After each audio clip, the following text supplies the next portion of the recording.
Okay. Good morning. We'll call to order the meeting of the Lancaster Criminal Justice Commission. We'll start with the roll call. Commissioners Brown, absent. Harris. Here. Hernandez. Here. Her. Present. McCracken. Present. Vice Chair Little. Present. Chairman Mercy. Present. We have a quorum. Okay, wonderful. Let's go ahead and go to the Pledge of Allegiance. Vice Chair Little would like to lead us? Sure. Repeat with me, please. I pledge allegiance to the flag of the United States of America and to the republic for which it stands, one nation, under God, indivisible, with liberty and justice for all. Okay,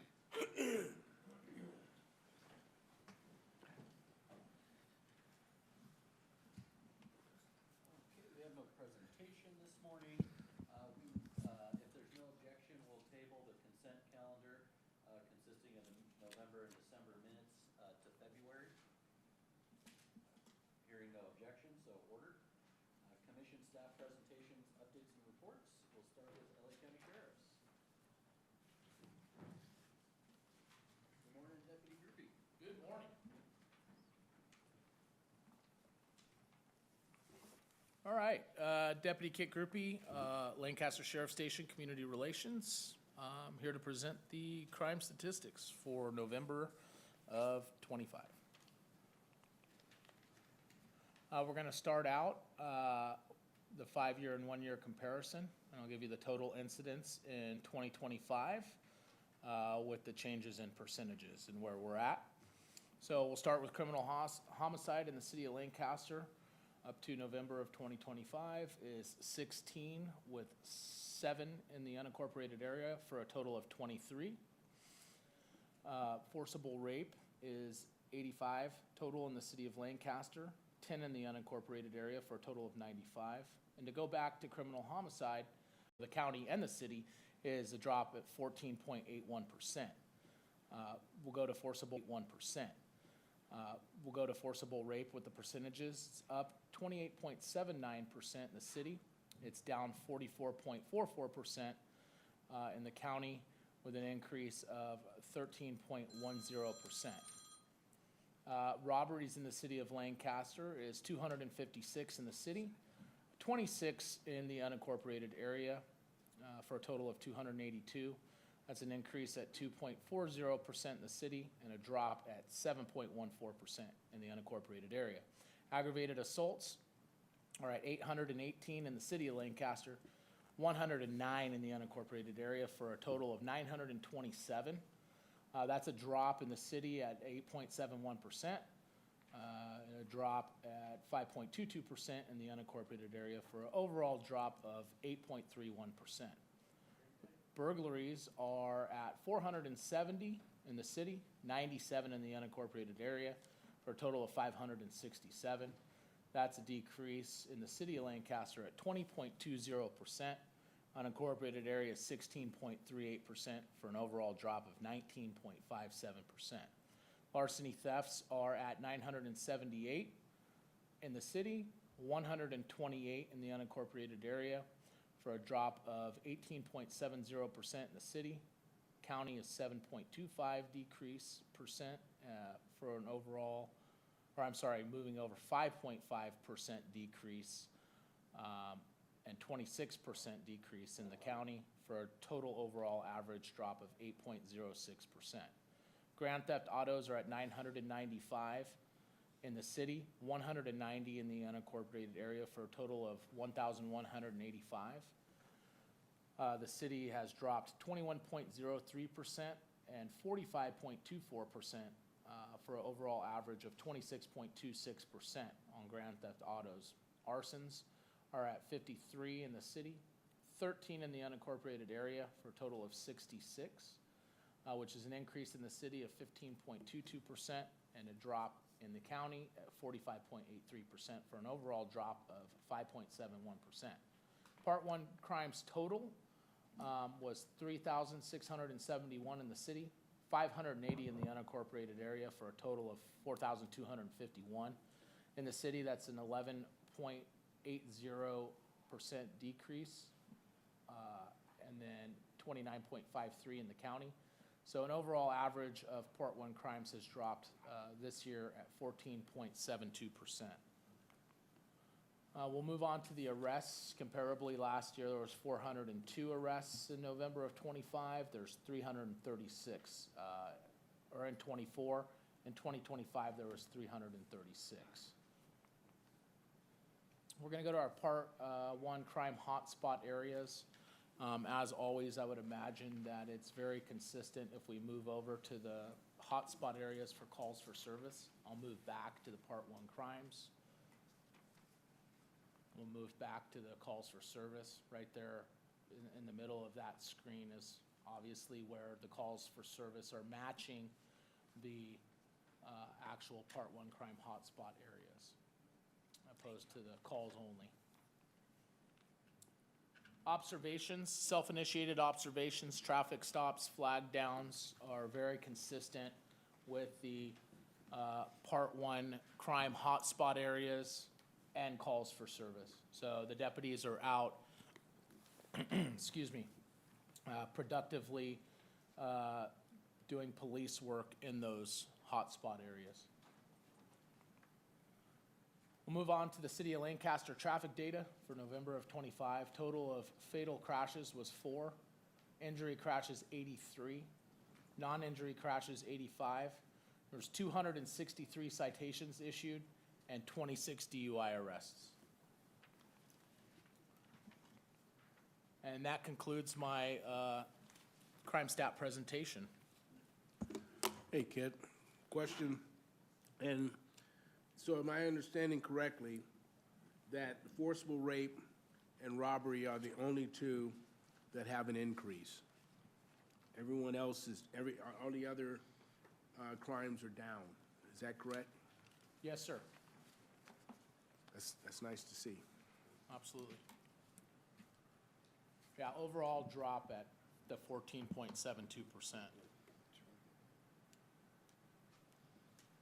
When I look at this, 20 to 25 5-year change, there's a lot of red in there. What do you, things seem to be improving pretty dramatically. What do you attribute that to?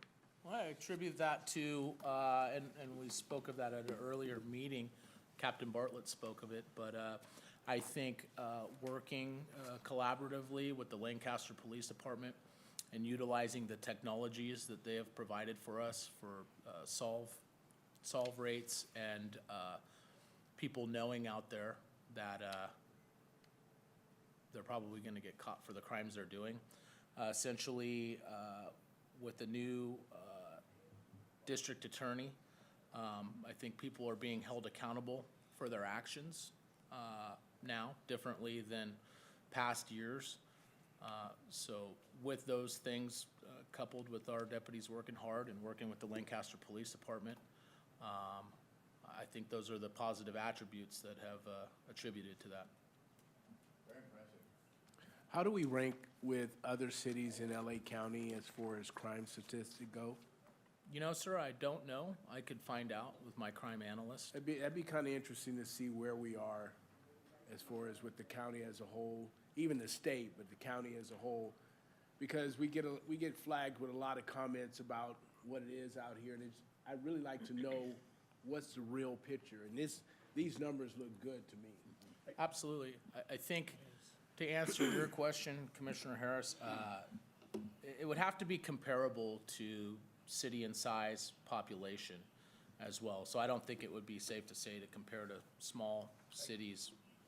Wouldn't you have to take the amount of calls, the area that we're covering, and exactly where the hotspots are, the repeated, those locations have to add into what Commissioner Right. Harris was So just the saying. comparison is we're covering the widest spread area as a sheriff's station, as far as city and county unincorporated area, far greater than anyone else in LA County.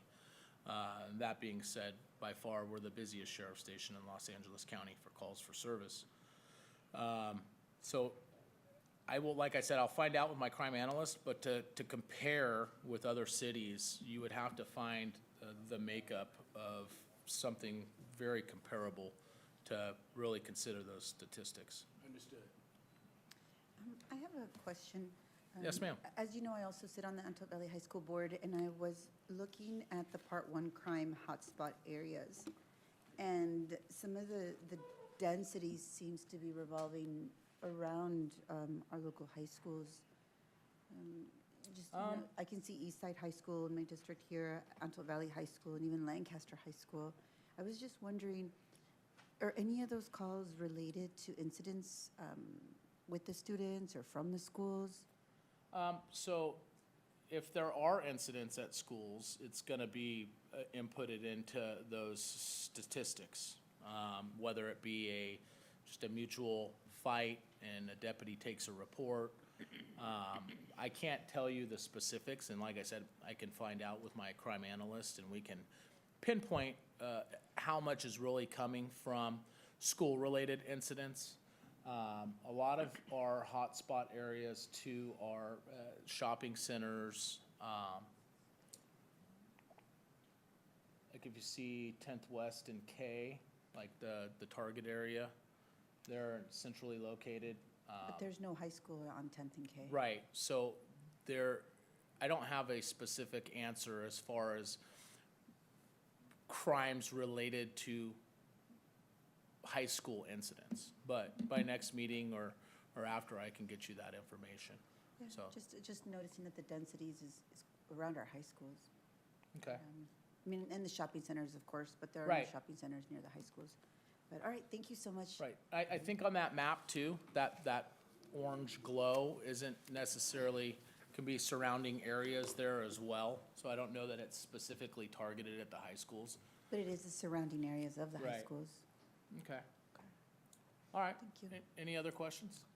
Yeah, just one question on the traffic data that you have here. The number of citations, the 263, I'm assuming a majority of those are for speeding as opposed to Absolutely. expired tags or something like Yeah, that. moving violations, speeding, cell phone, stop sign violations, mostly moving violations are the traffic-related citations. Great, thank you. The DUI arrest is related to you guys doing any DUI point?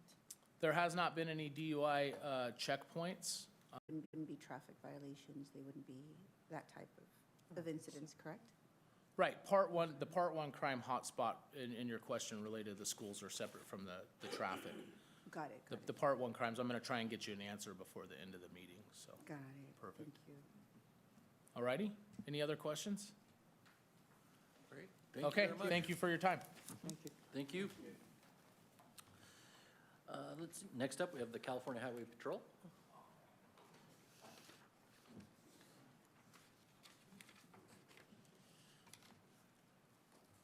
Hello, good morning, and Happy New Year. First and foremost, I'd like to thank the council for allowing me to speak here today. My name's Officer Anthony Talavera, and I'm here to provide a brief update for CHP Antelope Valley. So last I was here, I mentioned the 7 trainees that we had. They are currently, all of them made it off break-in, so we currently have those 7 now actively working patrol. We do have 1 additional trainee currently at our office. He's nearing his 2nd phase of training. We expect him to be off training closer to like maybe the end of March. We also recently found out that we're expecting 3 additional trainees from the February class that will be graduating. So that those 3 additional officers will further strengthen our numbers here in the Antelope Valley. As far as enforcement data, I've compiled some data in regards to the 2024 year versus the 2025 year, and I have a couple percentages for you. So as far as the CHP 215 citations go, comparatively speaking to 2024 and 2025, we were up 15% on that aspect. Of that 15%, the distracted driver violations were up 19%. Is that what And- the 215 mean? Yeah, Is so those distracted? are just for 215s in general. They were up 15%, and then of those 215s, 19% were for distracted driving, like cell phone use and stuff like that. So our overall enforcement contacts for the year of 2025 versus 2024 were up nearly 10%, and our arrests were up 8% for the overall 2025 calendar year. We also held some enforcement operations in light of the recent holidays that we had for Christmas and New Year's. And with those two enforcement periods that we held, we wrote approximately 24 citations and made 9 DUI arrests between those two enforcement periods. As far as recruitment goes, I mentioned we are getting new officers, but we had launched the CHP 1000 campaign about a year and a half ago, and we've as a department we've filled those 1,000 vacancies. We are still actively hiring. Even with the 5 years that I've been on, we've seen a large interest of people actually being interested in law enforcement as a career, which is a good thing. We also have I have an interesting story to share with you guys as far as partnerships. So I don't know if you guys recall, but we had a freeway shooting late November 2025, it was late in November last year. But California Highway Patrol, Antelope Valley, we responded to that incident, and it was the result of a highway violence. And we partnered up with the Lancaster Police Department, and we utilized their technical investigative resources. And through those resources, we were able to locate a suspect, place him under arrest, and we were able to file the case with the DA, which is a good thing. I also shared a strategic plan just before the meeting. I don't think Vice Chairman Little or Commissioner Brown were present, but I did leave a couple extra with Commissioner McCracken if you guys would like one of those. But this was basically the strategic plan for the Antelope Valley area for the year of 2026 is basically our goals and our objectives. First objective is reduce fatal and serious crashes, and the key results that we look to pretty much accomplish are reduce fatal crashes from 47 to 42, which would be a 10% reduction. Increase DUI arrests from 760 to 800, which would be a 5% increase. Increase special enforcement units from 5 to 8 annually, which would be a 60% increase. Increase speed enforcement from 4,585 to 5,050 citations, which would be a 10% increase. And increase seatbelt enforcement from 335 to 385 citations, which would result in a 15% increase. Effectively share important information with the community. So we would like to increase participation in community meetings from 20 to 25, which would be a 25% increase. We would like to increase social media posts as well from 180 to 200 for a 10% increase, and respond to and manage traffic plates within 36 hours. Support the health and well-being of our employees. We are looking to increase officer participation in annual fitness challenges to 95%, which would be an increase from 44 of the officers that participated last year for 49 officers, which would be our complete staffing. And then host nutritional and financial wellness speakings during the 2 of the 10 area training days, which would be a 20% increase. And then we're also looking to reduce crime. We're looking to train 25%, which would be 12 of the 49 uniformed personnel that are currently at our office, in auto theft techniques and trends. Train 90%, which would be 44% of the 49 uniformed personnel. We're looking to have them trained to lift latent fingerprints. And then increase stolen recovery rate by 15% from 133 to 153 recovered vehicles. That's pretty much all the talking points that I have for you for today. I'd like to thank you guys for allowing me to come here and speak before you guys and offer any questions, comments, or concerns. Yeah, I got one question. Is this strategic plan, is this a department statewide, or does each individual office come up with their own? No, each individual office comes up with their own. So this is specifically for the Antelope Valley area and what we would like to accomplish for this year. Thank you. Yeah. I have a question. Yes, sir.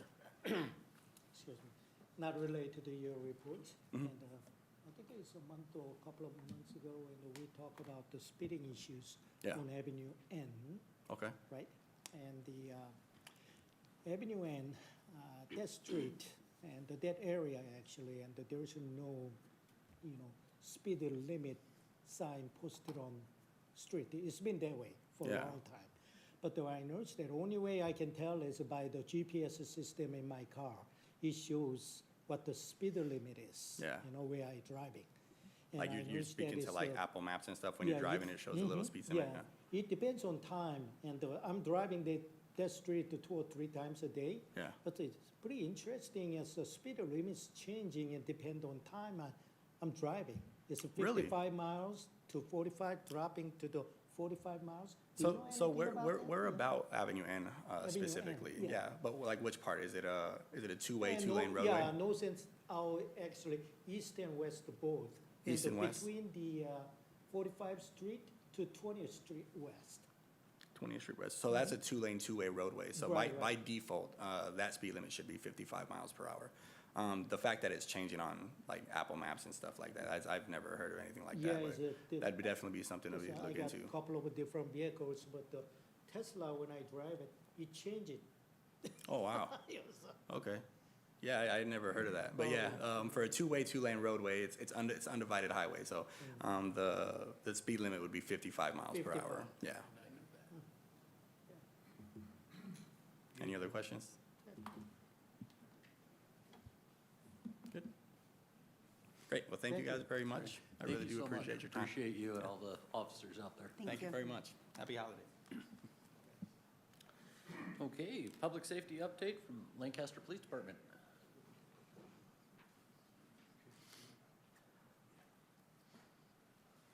Good morning. Good morning, sir. So a couple things of interest. The LPD will be participating in the city's MLK Cleanup Day this Saturday. I think that starts at 8 o'clock in the morning, goes 8 to noon. And as you know, LPD has been putting a lot of attention at I and 10th, especially that shopping center that's been problematic there. And we have not let up, and we're going to continue keeping the gas down on that. But this cleanup goes from that location at I and 10th to I and Sierra, and then both of those locations north to Avenue H.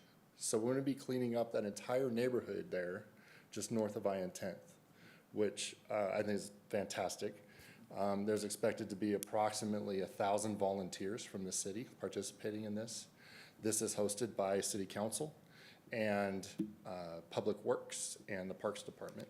And then LPD's role is providing safety for all of the volunteers and participants of the event. We're continuing enforcing the prostitution down on Sierra Highway. There's been significant reduction. In fact, largely you don't see anybody out there anymore. Occasionally somebody shows up and we go ahead and give more attention. We're not going to stop until that just ceases to exist there. And then we are now focusing attention at K and Challenger. There's been a lot of complaints from the city, from residents of the city. Neighborhoods from those areas have come over and expressed concern. And so K and Challenger now has our full and undivided attention. And we will be applying that there. This Friday, LPD will be conducting a DUI operation. So that's why we do a checkpoint and we do enforcement, DUI enforcement. This is funded by the CHP grant. And going forward from this event, we'll be also collaborating with CHP officers. They'll be out with us. And then also Deputy Groupie will be participating with us as well. And then some interesting things from our homeless outreach team. So as you may recall, we have 2 teams really that kind of deal with homeless. One primarily only deals with homeless, and that's the homeless outreach team. That consists of 3 different teams. One that's an enforcement team, one that's kind of an engagement team, a checkup team, and then one that goes through and does maintenance. Like areas that we've already cleared, they go back and make sure that people haven't returned or there's not other problems there. And then the other team is our core team. And our core team isn't limited to homeless. They impact people in need in general. But the homeless team, the contact team will offer services through the core team. So the core team has the relationships with the providers to connect them to housing or recovery or food or whatever those resources are. So it's an ecosystem, if you will. Just for the homeless team, not the core team, in 2025, they made 3,438 contacts with homeless. They cleared 540 encampments, removed 706 tons of trash from Lancaster. Recovered 675 shopping carts, and responded to 363 service requests from the community themselves. And then additionally conducted 1,210 park sweeps for homeless as well. So those numbers are astounding. When we talk about we have 3 teams, they're part-time teams. So we don't have any full-time members of those teams. They're all part-time. And to be able to accomplish that much work is really impressive. And then finally, we are hiring. So 14 more officers and 4 more sergeants. And so that has been posted. The chief is committed to being very selective and getting just the right people, as he's done an amazing job doing so far. Our teams are exceptional, I will say, the people that have been picked, and we're not going to slow that down either. We're going to continue looking for just the right people to fill these positions as we're coming up. And so that is all I have for the update. Chris, real quick. Yes, sir. The procedure on letting our viewers know sometimes they don't quite understand the procedure in the homeless encampments. What has to be done? There's 3 or 4 different steps, correct? There is. Could you go through that step? right There now? are. So there's steps that have to be And done. the time frame involved with that. Absolutely. There's steps that have to be done by law, but then there's also steps that we engage through compassion. So we will make an initial contact, and we will reach out to offer services to every single homeless contact we make. At that time, the contact is documented. We map those. We try to get information. We see if there's family we can get in contact with. So that's a very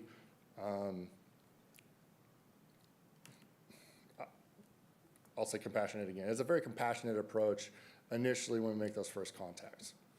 Second to that, if we don't get any headway, which often we don't, especially the first several contacts, they're very resistant. And it takes time to build that rapport. And once they trust, a lot of times then they'll take those services. And so they continue to go back and make those contacts. Beyond that, if it's a place we need to remove them, then we will tell them they have to leave this area. And if they've established an encampment and such, then we post it, and we give them 7 days to leave. So we will actually literally post signage, go there and notify them, make sure everybody understands what's expected, but then we officially post signage that says 7 days from this date. 7 days after that date, our teams come back again and they remove everybody. You have to leave. You cannot be here. And so they have law enforcement generally with them at that time to enforce that if there's a problem. And then at that time, we also have contract crews with us to do the cleanup. And so when it's posted, it's explained to the people that are there that we will take care of cleanup. They don't have to clean it up, but to take anything that they want. Anything they leave for us, we'll clean up for them. And so then when we come back, we clean up all the trash and debris that was left behind. We don't usually have to remove people at that point. There's been an understanding. And oftentimes our teams have gone back within those 7 days to remind them that that's coming. So nobody's caught off guard. Everybody's well aware. You know, if it's Tuesday that they're coming back to do the removal, they'll keep coming back and reminding them that Tuesday's coming up. And then again, offering services. And then during those contacts, maybe there's 6 or 7 people in that encampment. One will say, I'll take services.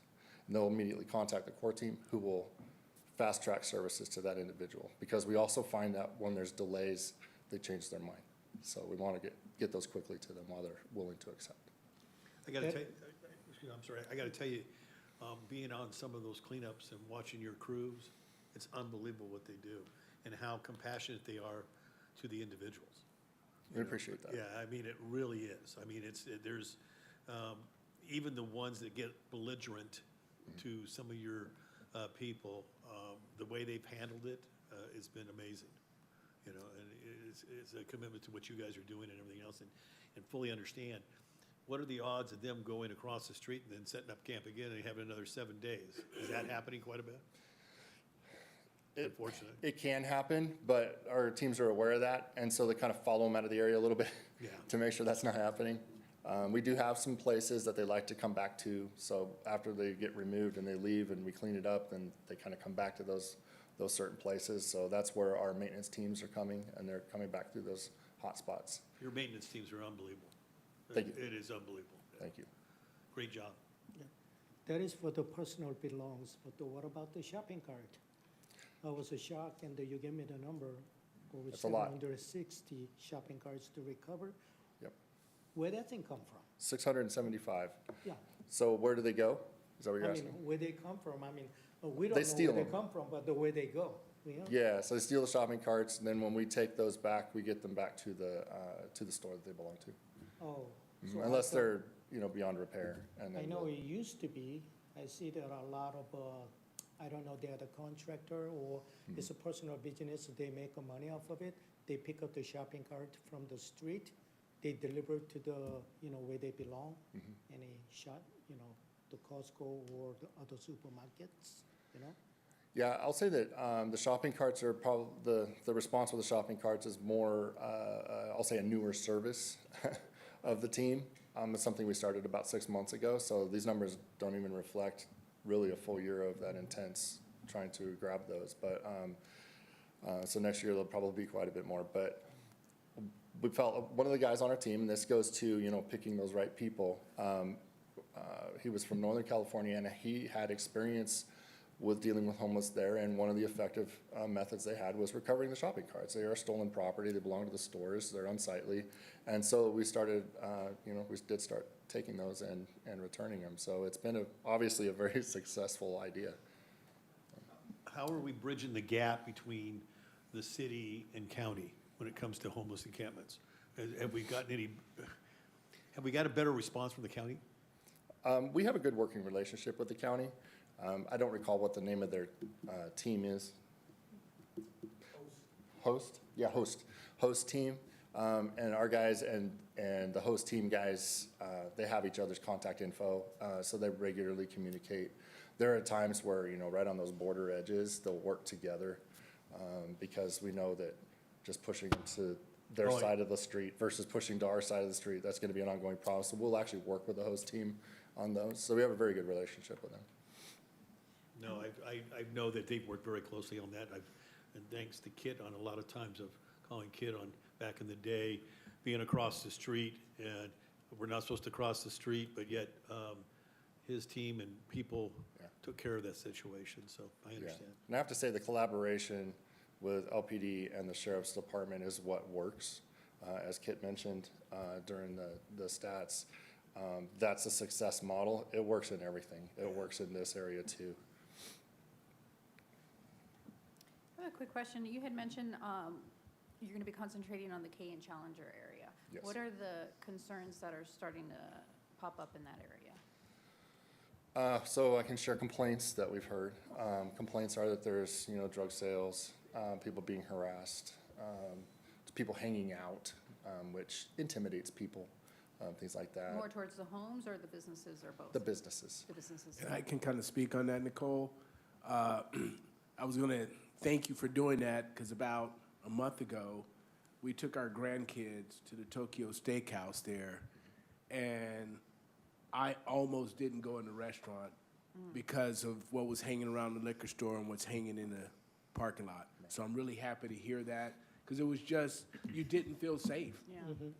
And I felt sorry for the businesses, because they're good businesses and they're being hurt by what's hanging around, so thank you. Right. Yeah, It does impact the junior high right there as well. Yeah, so. you're so right, Howard. I was there too, the same situation.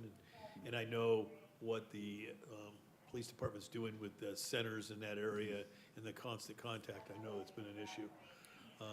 Which it brings another question up on some of these problem locations. How has it been contacting owners of those properties and them responding with those hot spots that we know of that have been constant problems?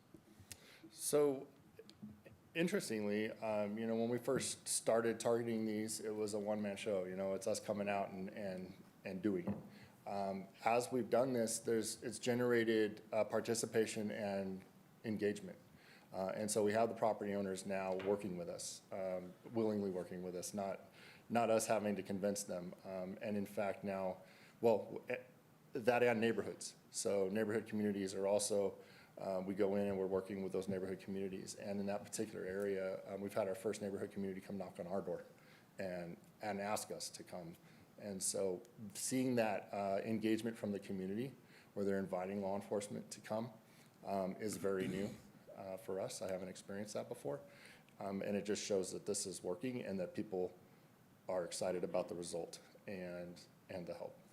And business owners of the centers, you're getting response from them? The business owners very much welcome us, From the yes. centers, commercial centers? Yes. Some locations. I have yeah. a question.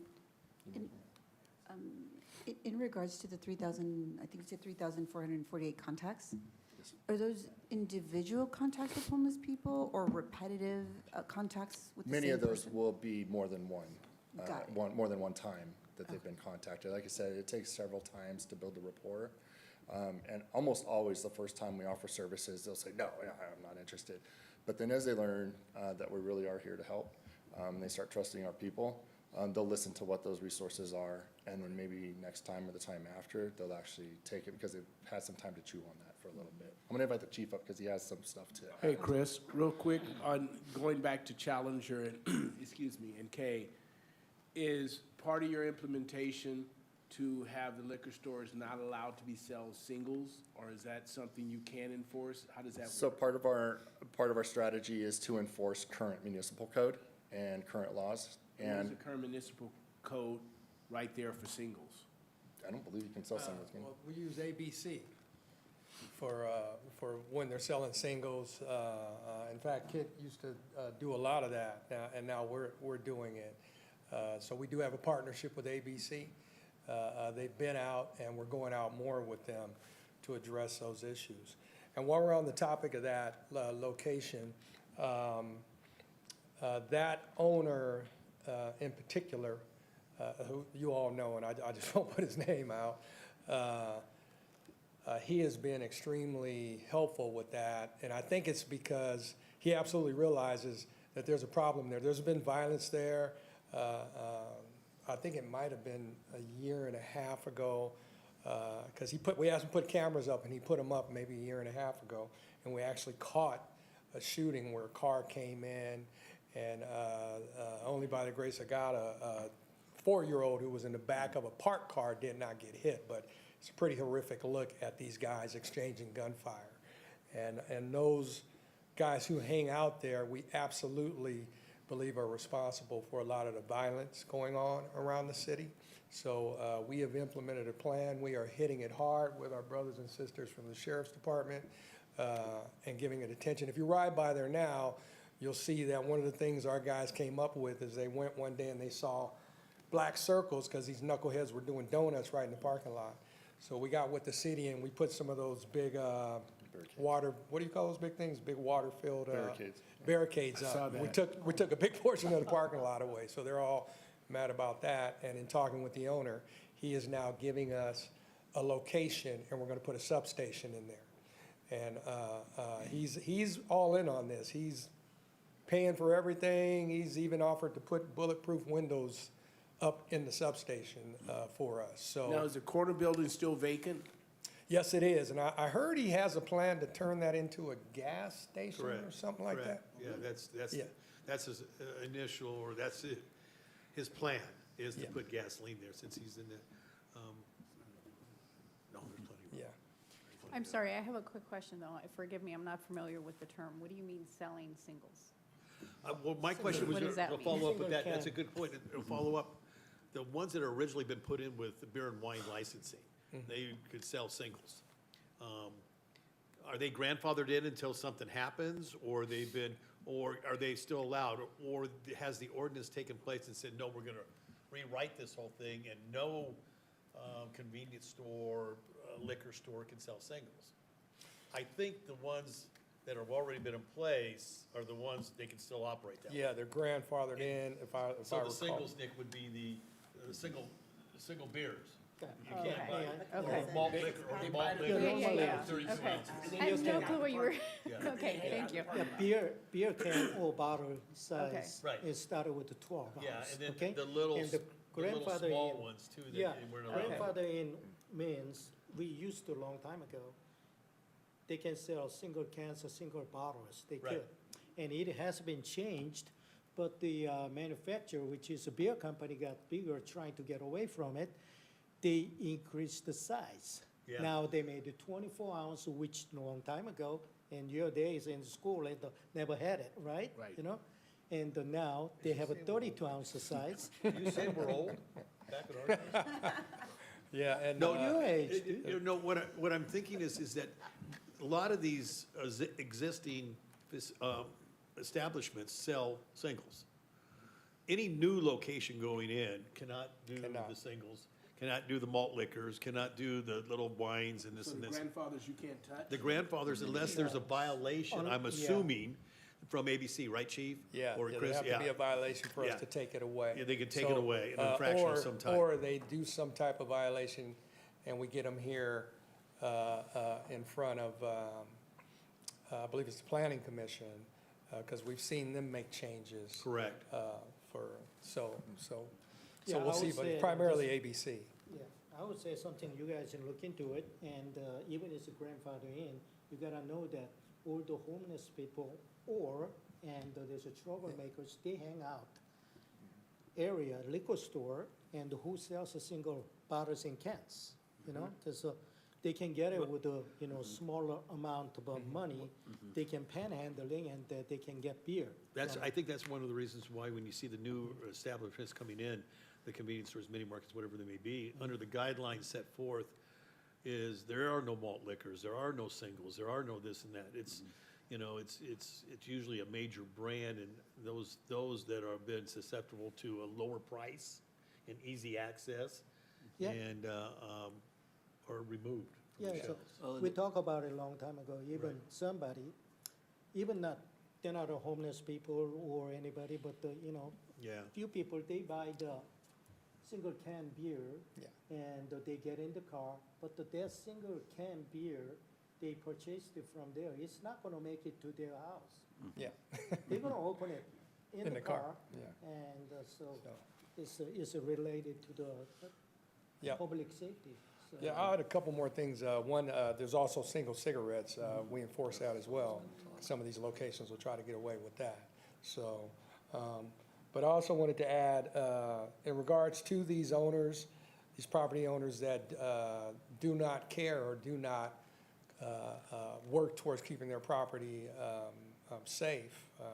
One in particular, you can look at the I and 10th corner there that we've done a ton of work with, and convince that owner that, hey, you're gonna work with us, because we'll use whatever resources we have to apply pressure to that individual. And if you go by there now, you'll see there's a change happening, and it's starting to look better. We're not done yet. The problem locations, the taps, because that owner's had 4 taps in there that I can recall, I think, and that's when you're like, no, they're there. There's no way you had 4 of these things in there. So that's when we start going after them with the red light laws and everything, and say, we're gonna take your property if that's what it takes. So we're getting cooperation from that location now, and the trouble locations have pretty much moved out of there. So the other thing I wanted to add is with us now taking over the ABC portion of it, unfortunately, the Sheriff's Department, they got some type of restriction, I think, where they can't use their Explorers anymore to go in and do those buys at the, so what we're doing is we're now beginning to build a team and looking at getting Explorers, as well as talking to folks at the college, so that we're gonna pick that up now and make sure we're going in and doing those checks with ABC. Nice. And that'll help with some of these locations. Also wanted to add, and I know this is of interest to this committee, there is some legislation coming down in regards to nitrous oxide and 7-OH, which is that Catrum substance that they sell at the smoke shops that is highly dangerous and responsible for 6 deaths in LA County last year. And it's coming out of Senator Tom Umberg's Office and the California Narcotics Officers. In fact, it was heard yesterday by the Senate Public Safety Committee. I don't know what the outcome was, but this will make it illegal for folks with tobacco licenses to sell either of those substances. And it's also going to make that 708 Catrum a Schedule I controlled substance, which is going to help tremendously. So we're closely watching that. We have some ordinances that we also plan on throwing into place, but we just wanted to see how this was going to turn out so that we can, stay in step with it. But that's excellent news. Chief, I'm sorry, what's the second substance? It's Amyl called, nitrate and then it's what's the here, other I'll try to pronounce the name for you, Doc. It's 7-hydroxymetragrenine 7-OH. one? What's it do? So, Why do these people want it? well, and forgive me, I can't remember what the actual legal use of it is, but it comes from a plant called the kratom plant. And they sell this stuff in the smoke shops in huge containers. And basically, it's in a powder form. And it is some very nasty stuff. Actually, we're told that it is 14 times stronger than, I'm forgetting what it is. 14 times stronger. Darn it, I apologize. I didn't look at this stuff before I came. Oxy or something. Not fentanyl. It has a narcotic effect. Yeah, it does. It is dangerous stuff, and it's just sold over the counter, so. And as I showed in our presentation, they'll put it in a candy form, just like they will the cannabis. So we're not done with our smoke shops. We still got our moratorium on them, and there's more coming, but it's good news to hear. There's actually 25 cities that have applied pressure because of this problem, and why the senator has, and Cal cities as well as the Narcotics Officers Association said, okay, we got to make a change. It's most likely one of those products that's going to be regulated at some point as a narcotic, but it just, those wheels take time. Yeah. And so we're kind of in that gap period right now where there's a newly discovered product or plant that isn't yet regulated. 14 times stronger than morphine. That's what it was. So similar to fentanyl. Yeah. I just want to be on the lookout for it at the emergency room. It's Absolutely. gonna I'll give start you, showing up. we'll give you the name, sir. Sure. I would imagine some of these centers that you've been putting the pressure on, all of a sudden, they're figuring out that you're not going away. In the past, a letter here, a letter there, and then years go by and months go by, and all of a sudden, with what you gentlemen are doing and what the city's doing, they're figuring out that, okay, this is a problem that we have to address, because that we're seeing them all the time. Yes, sir. Either fix it, or we'll fix it for you. I'll tell you a quick way to see that there's a change coming. If you remember in our presentation and when we did the press conference with the vice mayor, one of the things we talked about is we know they're not checking IDs, and we know they're selling it to juveniles, not just because we find it, but because when you go in the shops, there is nothing that says 21 and over. Go by the shops now, and you'll see 21 and over, 21 and over. Yeah. So they're paying attention. So they know we're there, that's for sure. That's an incredible work. I mean, I know just anecdotally, it's kind of like if there's a lot of loitering outside a place, they're probably selling single cans or single cigarettes. And a big part of the problem, but having talked to parents at the school over there, K and Challenger, that enforcement's much appreciated. I have to leave you with something funny. So the Challenger and K location, since the guys have been out there, they were out there yesterday, and they made a couple arrests.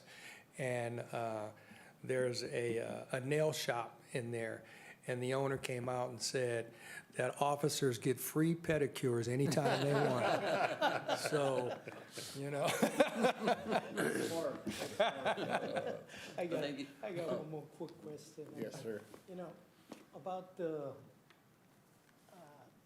proper signage that business owner or the shopping center can post it outside to make your job easier, Yes, besides no trespassing. correct. Yeah, So there's any signage the business owners can post it outside? Yeah, we do ask that they, follow the municipal code and state law on proper signage and posting. Yeah, for sure. And we do enforce that. Yeah, no trespassing, no loitering, you're right on, no drinking on the property, just all that stuff. And it aids the officers when they roll in to have that signage and deal with individuals, so. I have a question that may be a little bit hard to answer, but as an approximation. The makeup of these homeless shelter groups, there's got to be people there that are mental health problems, and that's why they're homeless. Substance abuse problems, that's why they're there. And of course, a combination. There are probably people there that are financially stressed in such a way that that's an option that they've taken for at least some period of time. And who knows, maybe there's a group of people there that find being, off the web, or whatever you call it, is a way of life that they've chosen. What's your take on who these people are, and does it change your approach? It changes our approach when we can identify, so upon initial contact, we attempt to identify what caused the homelessness or what the cause is. And you've identified most of the major ones. And if we can identify with that individual what that is, we'll document that so we'll know how to target appropriately. We find when it's purely financial that they take services almost right away, almost every time, because they want to be part of society. They want to, have a place to live. They want to have food to eat. They're just on hard times.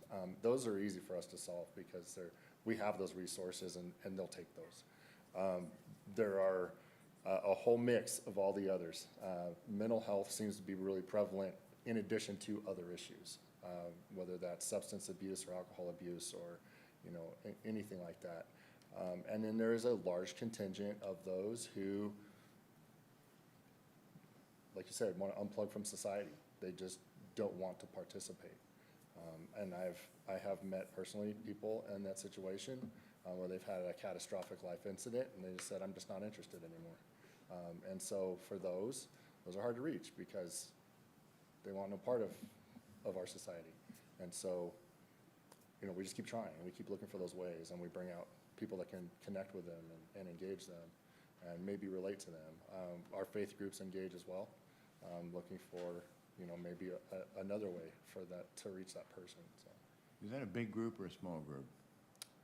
Which one? The unplugs? People are just happy to be disconnected from society. It's becoming a larger percentage of what we have as we take care of the other ones. That's what's left. So it's kind of becoming the growing percentage, I would say, that we're left with dealing with. Thank you. Thank you. Thank you very much. Thank you. Okay, we don't have our elected offices here today, but I did get a message from Assemblymember Lackey's office. They asked to share that as he enters his final year in office, his focus will be on public safety legislation, and so at our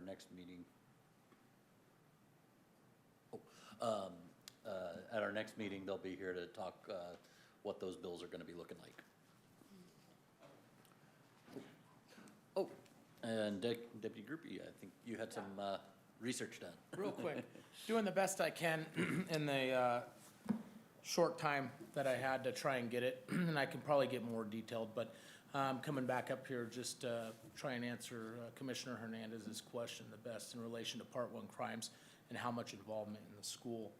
So total for 25, I don't have November narrowed down, but not specific to school sites, but the total Part 1 crimes for the whole Antelope Valley Union High School District, all the schools, including the continuations, was 17. Oh, So out of the 4,251 Part 1 crimes, it was just 0.4% of the relation to the hot spots. So I would venture to say, and going back and forth with my crime analyst, that that had no real impact Oh, that's on great to hear. why the hot spots are in those areas as far as related to the schools. Just want to make sure that our schools are safe, and that's great news to hear. I'm sure people will be glad to hear that as well. Awesome, okay. Thank you for getting that so quickly for us, too. Yes, ma'am. Thank you. Okay, thank you. Great. Thank you, sir. Okay, we'll move into public business from the floor. We have one speaker, Nita Board-Lemay. Welcome. Thank you. I'm not as angry as I was before, even though I'm dealing with organized crime, and I can give them crimes of who robbed Silver Depot, and nobody wants my testimony. Hate crimes are being committed against me on a daily basis. I was outside, and somebody decided to hit my car, telling me to shut my mouth about business owners tied to a car accident in Bakersfield, California. My identity is being stolen in housing and in car accidents. I'm in the middle of a fight right now against a Lexus that was totaled in Bakersfield, California after I was attacked by an off-duty cop. Believe it or not, I hired people to make sure my daughter wasn't illegally prosecuted under a fake name in 2016. These criminals were retired cops. They haven't stopped attacking me. My eyelashes cut again for coming and reporting to City Hall meeting. But what I'd really like to know is, since the DMV and I both agree that somebody's using my identity, what are we gonna do about Jacoby and Myers? I turned in state's evidence against wolves at Church's Shekinah Worship Center, and then they retaliated and attacked me in my car while I was awake. I'm part Jewish. I believe in Jesus Christ as the true Messiah. If I have to die for that testimony, that's okay. But this car accident was intentionally. These people hit me to murder me over coins they stole. And I'd like to know, they live in LA County. I was attacked, I just had to call the police. Attacked at a truck stop because I'm temporarily homeless. All over business theft. I own Hidden Hype clothing line. They stole one of the copies. My own family members have been robbing me for years. Jewelry at Rick's pawn shop should have been turned in. He didn't turn it in, he stole jewelry. So my family, rich family members could commit insurance fraud. If you guys want to know where some of the crimes are taking place, ask Rick and Regina Chavez. Since 2013, all I've tried to do is get restraining orders against Karen Dunsworth, Beauregard's family. All tied to Valterra products. Again, Dennis Lunder makes, $150,000 off the house he sells in San Jose, California. Most of the crimes being committed against me are by church leaders, believe it or not, retired cops, robbing me, telling me they're not gonna stop, cutting my eyelashes. AV Hospital told me don't come back. You guys do wanna call me crazy, even though a psychologist has said that my family have committed crimes against me, not just in business. I'm an entrepreneur. I got an FBI analyst stealing my money. When are you guys gonna start an investigation? Would you like the part of my car? Look, right outside. Told me to shut Okay. my mouth. We are now moving into commissioner comments. I want to start with a couple of things. I want to congratulate a couple of the commissioners up here, Jeff Little, Nicole McCracken, Cynthia Hernandez. This morning was a momentous change in the Antelope Valley as Vice Mayor Christ ended his 21 years as president of the Sheriff's Boosters, and has raised millions of dollars in that time. A truly incredible service. I think for most of those years, Jeff, you were the vice president and are now our new president. So congratulations, and Vice President Nicole McCracken and Treasurer Cynthia Hernandez. So it's a great organization doing everything we can to support our law enforcement and first responders. So we appreciate all of you and thank you for stepping up and continuing this great work. Thank you. You know what, I forgot to ask a question. For those that may be watching and want to participate and help out this weekend on Saturday, where and what time is the meetup? It is at Desert Vineyard Church, right there on Lancaster. thank you. Okay. On Challenger, and I. It's right on the corner. And the meetup is at 8 a.m. And, not reservations, but if you want to register early, you can. And if not, you're welcome to come with your group. And if you have your orange shirts, just bring them. You can Okay. wear them. Wonderful. Thank you. Any other commissioner comments? No? Okay, well, thank you.